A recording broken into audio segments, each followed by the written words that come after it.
nossa convidada de hoje é Maria do Céu da Cunha Rego, jurista e uma das principais referências nacionais em políticas públicas para a igualdade entre mulheres e homens. Foi secretária de Estado para a Igualdade, presidente da Comissão para a Igualdade no Trabalho e no Emprego, CIT, e vice-presidente da Comissão para a Igualdade e para os Direitos das Mulheres, atualmente Comissão para a Cidadania e Igualdade de Género, CIG. Como representante de Portugal ou como perita independente, fez parte de diversas estruturas internacionais, como é o caso do Instituto Europeu para a Igualdade de Género e o Comitê Consultivo da Comissão Europeia para a Igualdade entre Mulheres e Homens.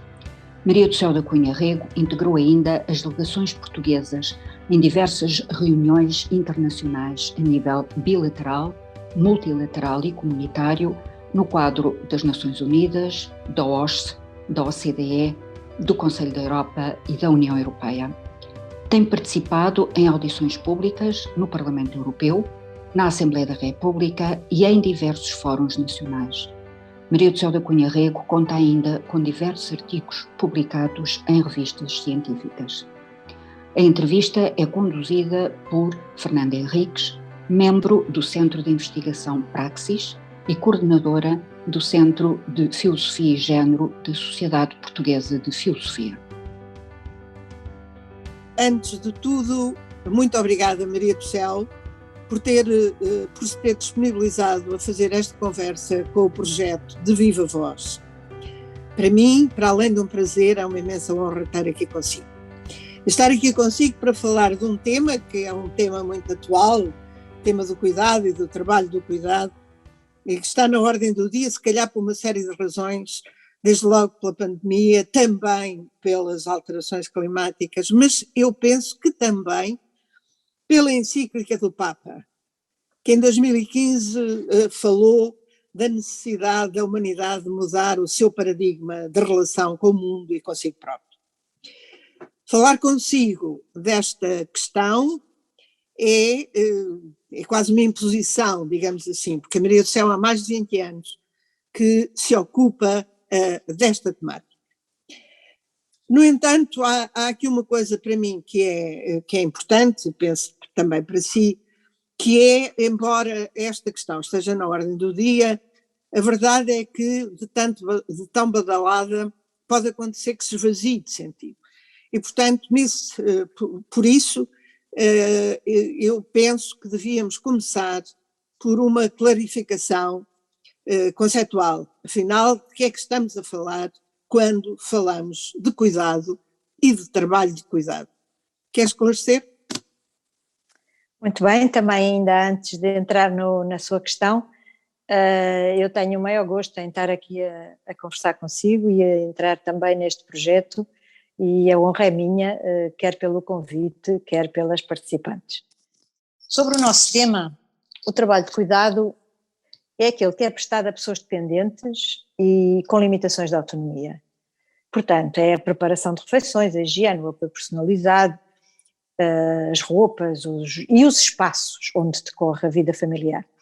Esse trabalho pode integrar uma relação laboral e ser remunerado, pode constituir-se no âmbito de um regime de cuidador informal ou cuidadora informal, podendo ou não beneficiar de apoio financeiro. Mas aquilo que hoje nos propomos aqui tratar é o trabalho de cuidado, daqueles tipos de cuidado que já vimos há pouco, mas sendo desenvolvido e prestado sem remuneração ou apoio financeiro, no quadro geral da autonomia individual por um lado e da vida familiar por outro. Ou seja, aquilo a que normalmente se chama a dimensão família da conciliação trabalho-família. É neste o ponto que vamos insistir e é este o ponto sobre o qual eu tenho trabalhado. Muitas vezes, quando se fala muito de uma coisa e se pensa que se conhece essa coisa muito bem, a verdade é que todas as pessoas não estão a falar do mesmo, embora digam as mesmas palavras. Muito obrigada, o seu esclarecimento realmente é claro. Nos textos e nas intervenções que a Maria do Céu tem feito nos últimos anos, aprofunda uma dimensão desta questão que eu gostaria também de trazer aqui à conversa, que é a ideia de que é necessário defender o direito universal ao cuidado e o dever universal de cuidar. Quer também esclarecer esta ideia, por favor? Muito obrigada pela pergunta. Esta ideia de falar de direitos universais leva-nos ao coração dos direitos humanos. Há uma elencagem de direitos que constituem, que integram diversos documentos internacionais, quer das Nações Unidas, quer do Conselho da Europa, quer mesmo da União Europeia, e quer das Constituições e da Constituição Portuguesa também, que elencam os direitos fundamentais na perspectiva dos direitos humanos. Desse grupo de direitos não consta nem o direito fundamental ao cuidado, nem o dever fundamental de cuidar. Embora eles possam dizer-se que estão implícitos em alguns outros. Por exemplo, o direito à saúde implica cuidado. O direito a um ambiente de vida humano sadio e ecologicamente equilibrado também é uma dimensão do cuidado.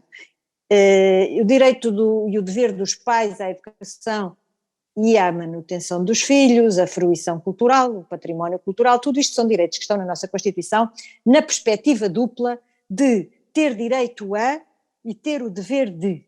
Portanto, não é uma originalidade, o mesmo direito, ter estas duas vertentes.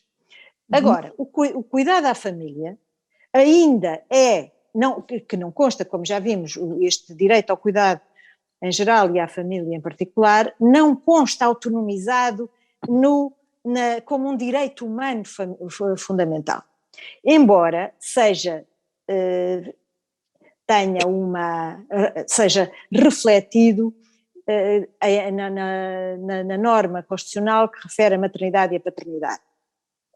E esta paternidade e paternidade vistos pela Constituição como direitos sociais iminentes, na linha dos direitos sociais, mas não está expresso aquilo que eu considero que seria útil explicitar, sobretudo tendo em conta a conjugação dos direitos fundamentais com a promoção da igualdade entre os homens e as mulheres, que é uma tarefa fundamental do Estado nos termos da nossa Constituição. Porque o cuidado da família ainda é entendido socialmente como uma função principal das mulheres. Ou seja, este estereótipo que é antigo, mas que não muda, é preciso ver que não mudou ainda, e há imensos estudos nacionais e internacionais que o provam, este estereótipo parece que há uma certa resistência a mexer-lhe. Ora, o que leva esta resistência leva a que seja necessário mudar alguma coisa na explicitação do direito. Porque, sendo socialmente entendido o trabalho de cuidado à família como uma função principal ou uma função específica das mulheres, limita-lhes a participação na atividade profissional a elas, limita-lhes o acesso à progressão e, consequentemente, à assimetria salarial. Cria assimetria salarial ou não evita nem diminui significativamente a assimetria salarial.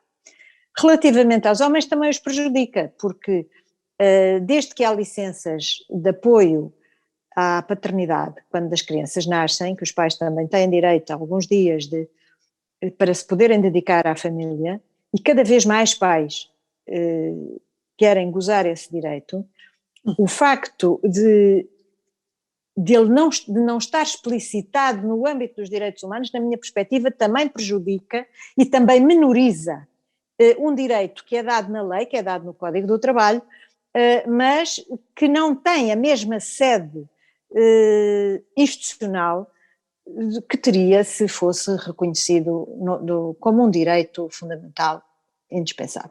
Na minha perspectiva, um nexo de causalidade necessária entre a desigualdade que persiste entre os homens e as mulheres, designadamente no mercado de trabalho, no domínio laboral, e o estereótipo que associa as mulheres à maternidade e ao trabalho de cuidado e ao não remunerado. Portanto, isto é escusado, na minha opinião. É escusado pensar em igualdade entre mulheres e homens se não se resolver esta questão.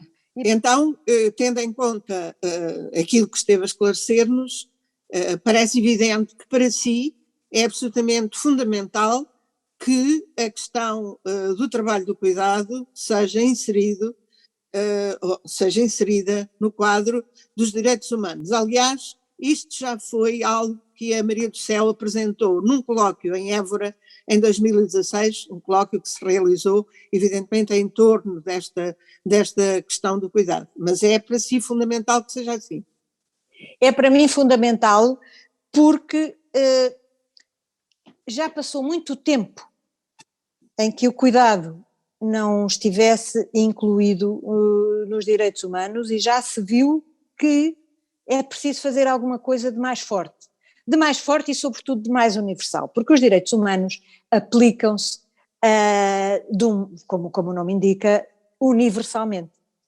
E por isso é que era trazer esta área, considerar esta área no âmbito dos direitos humanos implicaria esforço diplomático para que fossem negociados protocolos adicionais aos instrumentos de direitos humanos já existentes, quer no âmbito das Nações Unidas, quer no âmbito do Conselho da Europa, quer mesmo na Carta dos Direitos Fundamentais das Nações Unidas, da União Europeia.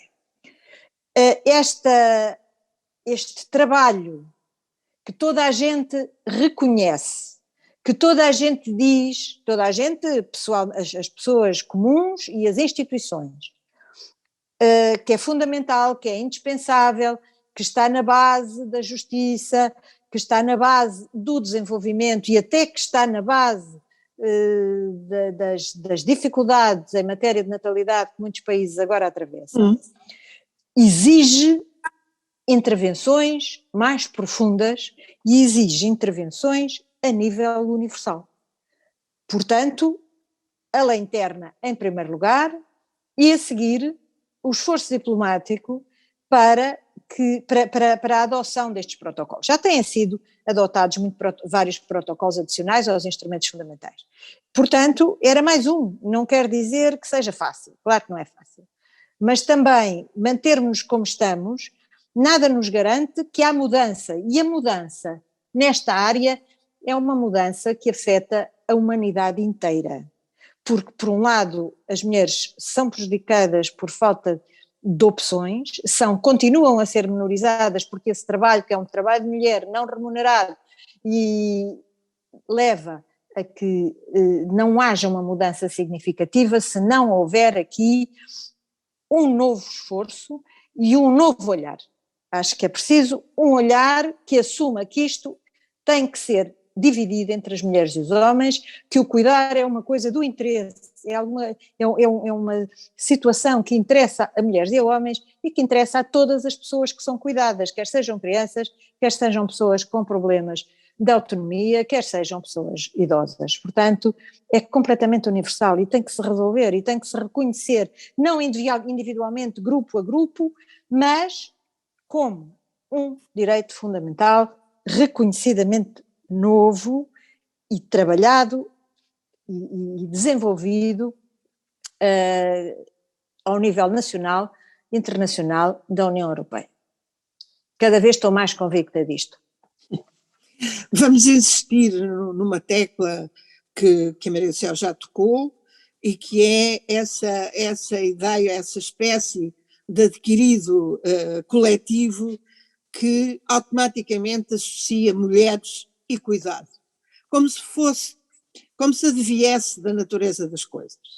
E pronto, e realmente sabemos que há uma série de consequências nefastas que advêm dessa associação automática. Aliás, a Maria do Céu também tem tratado muito isto, quer nos seus textos, quer nas suas intervenções. Eu salientava aqui as 3 consequências mais nefastas, no meu entender. E a primeira é que inviabiliza completamente o cuidado como um trabalho.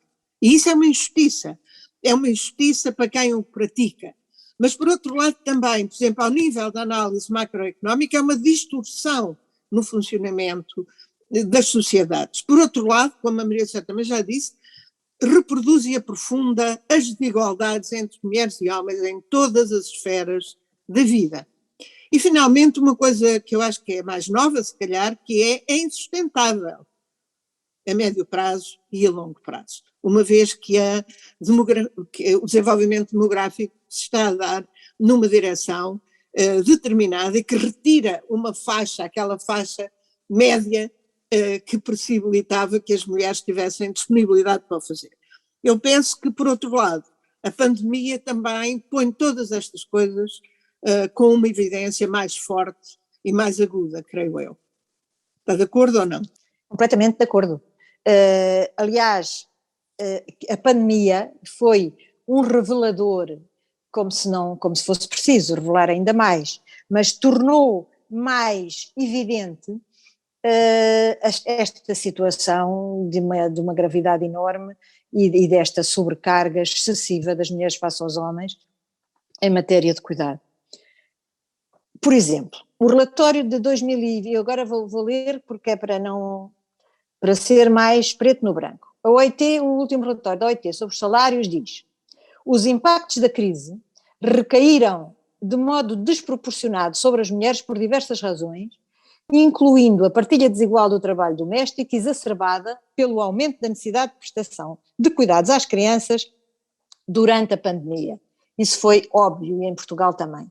O Livro Verde em Portugal, o Livro Verde sobre o futuro do trabalho, que é de junho deste ano, diz: a sobrecarga das mulheres com o trabalho de prestação de cuidados à família, que foi ele próprio agudizado pelo encerramento temporário das escolas, sendo disso emblemático o facto de, em 2020, mais de 80% dos beneficiários do apoio excepcional às famílias serem mulheres.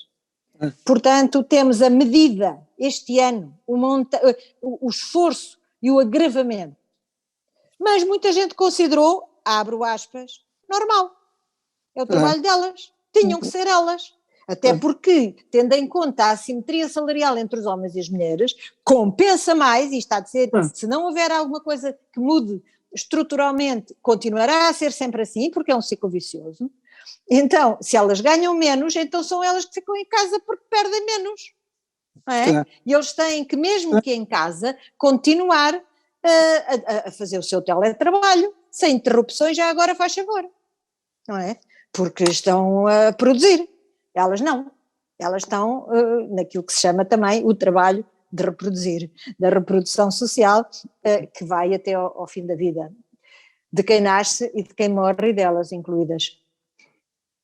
Em maio, o Jornal Público citava a Ministra do Trabalho e dizia: apenas 2.000 trabalhadores optaram por partilhar a assistência aos filhos durante o encerramento das escolas, recebendo 100% da remuneração de base, no universo de 112.000 trabalhadores que beneficiaram do apoio à família, ou seja, menos de 1,8%, foi 1,79%.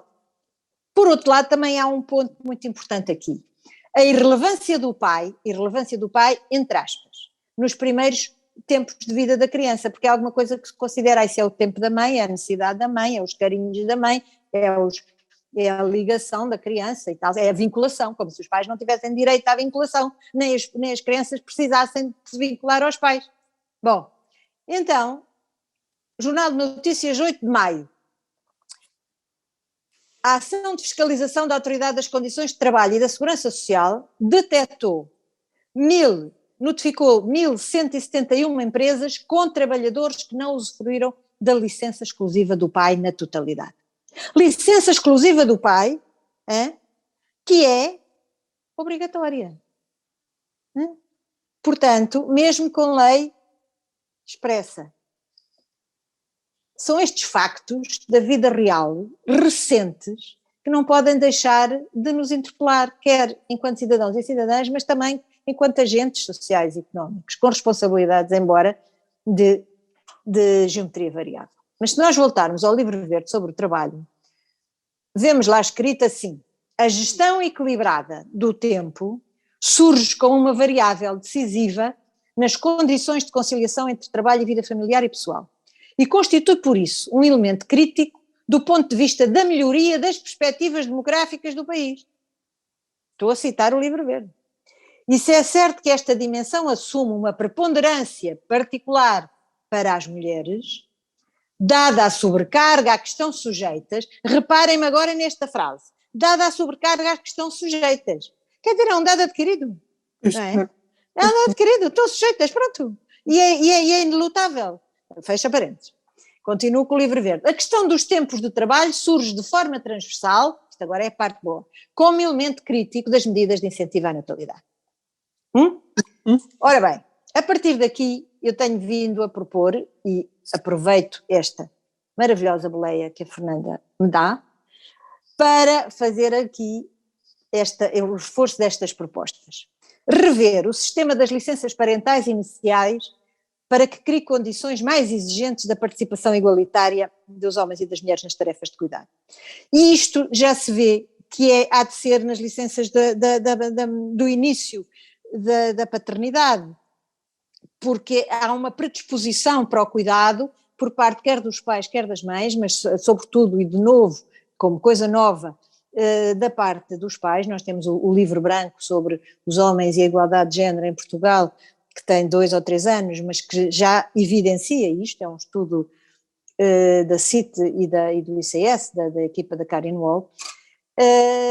Com este objetivo, então, a proposta era, daqui até 2030, e num quadro de progressividade anual, 2030 por causa dos objetivos do desenvolvimento sustentável, designadamente do objetivo 5º, que é sobre a igualdade entre as mulheres e os homens, então, até 2030, progressivamente, todos os anos, dever-se-ia atingir um período obrigatório de 3 meses para cada e períodos facultativos não transferíveis também de cerca de 3 meses. A chave aqui é a não transferibilidade. Agora, os períodos são partilháveis, como quiserem, a partir dos obrigatórios, há uns que são partilháveis. Quem é que goza os partilháveis? As mulheres. Como se vê, aliás, dos relatórios que a CIT tem publicado e que evidenciam isto. Cada vez melhor, está bem, cada vez melhor, mas ainda não suficiente. E até porque ainda temos um problema da recolha, não sei se da recolha, mas pelo menos da evidência da estatística, que nos diz qual é a percentagem de homens que goza licenças por paternidade face ao número das mulheres que gozam. Mas não tem quantos dias. Ele pode gozar um dia e já check. Ora, o que interessa é o tempo total. Portanto, daqui a importância de tudo ser obrigatório numa parte e depois haver períodos facultativos. Está bem, querem mais um bocadinho? Está bem, podem. Mas não é transferível. Ou seja, é a criança que perde. Porque só não pode transferir. Portanto, esse para mim é um ponto absolutamente chave. Portanto, era preciso agora fazer isto em Portugal, na minha perspectiva. Por outro lado, há que dar competências e aprendizagens, quer às mulheres, quer aos homens. Portanto, o sistema de ensino e o sistema de formação profissional deveria incluir as competências, este tipo de competências, estas aprendizagens, da forma que se viesse a considerar mais adequada e desde o pré-escolar, porque isto é uma coisa que ou vem de pequenino ou então já foi. Era muito importante, primeiro, para o sistema de ensino perceber que há muito mais coisas a aprender e designadamente a aprender a autonomia individual. Há muitas pessoas, e sobretudo nas gerações mais velhas, há muitos homens que não sabem sequer cuidar de si. Até há aqueles que se casam 2 vezes quando lhe morrem as mulheres porque precisam de alguém que trate deles. Portanto, isto foi-me já dito a mim, não foi assim há tanto tempo, em sessões de formação. Pois agora tenho que pensar em me casar e tal. Pronto. Bom, isto revela a profundidade do estereótipo e a profundidade daquilo que ainda é a divisão efetiva e real dos mundos entre as mulheres e os homens, sobretudo nestas áreas do cuidado. Por outro lado, e para terminar, no âmbito ainda das diligências que quer a nível da concertação social, quer a nível da ONGs, quer a outros níveis, era importante que a OIT concretizasse uma convenção de proteção da paternidade. Nós temos há muito tempo a convenção da OIT, aliás já vai na segunda versão, sobre a proteção da maternidade. É importantíssima, não está cumprida, ainda falta muito para cumprir. Mas não é porque se inicie diligências e se concretize uma convenção de proteção da paternidade que vai melhorar a da maternidade, pelo contrário. Porque o problema do emprego das mulheres ainda é a maternidade real, efetiva ou meramente potencial, como toda a gente sabe. Portanto, isto é um sistema de vasos comunicantes, claro, e os votos pios, e o tem que ser, e o faz favor, e já agora, não dá, não chega. Tem que ser alguma coisa de mais profundo e de mais transformador. Porque o que verdadeiramente, na minha perspectiva, transforma a relação entre as mulheres e os homens e anula progressivamente os estereótipos é o não haver destino social. Porque o destino social, mesmo nesta área, ainda é uma dimensão de submissão, porque é uma submissão da abnegação. A abnegação é alguma coisa que tem que ser completamente voluntária. E para ser completamente voluntária, não pode ser uma condição. Não pode ser, só eu é que posso tratar das crianças, só eu é que tenho direitos e, portanto, já a média dos salários das mulheres já é inferior a contar com isso. Não pode ser. Não pode ser. Não é justo, não é admissível, não é sequer civilizado. Portanto, isto também não é, estas sugestões não são panaceias, mas são formas, na minha opinião, de tornar clara a vontade de mudar, e de mudar para a igualdade real, substantiva, efetiva e mensurável entre as mulheres e os homens. Muito obrigada pelo entusiasmo, também pelo entusiasmo que põe na defesa das suas convicções e que faz de si, de facto, uma personagem especial em toda esta questão. Agora, eu não posso deixar de comentar que a Maria do Céu levantou um problema, que é um problema que está só ainda numa fase muito incipiente de nascimento, que é a questão da mudança do paradigma educativo, porque isso vai ser absolutamente central. E se efetivamente, eu penso que se efetivamente a sociedade e as dinâmicas sociais quiserem levar a sério esta mudança de paradigma na nossa vida e no nosso viver, têm que pensar que o paradigma educativo está completamente desfasado daquilo que é a necessidade de viver de outra maneira, quer em relação às alterações climáticas, quer em relação a um mundo que se vai organizando de outra maneira.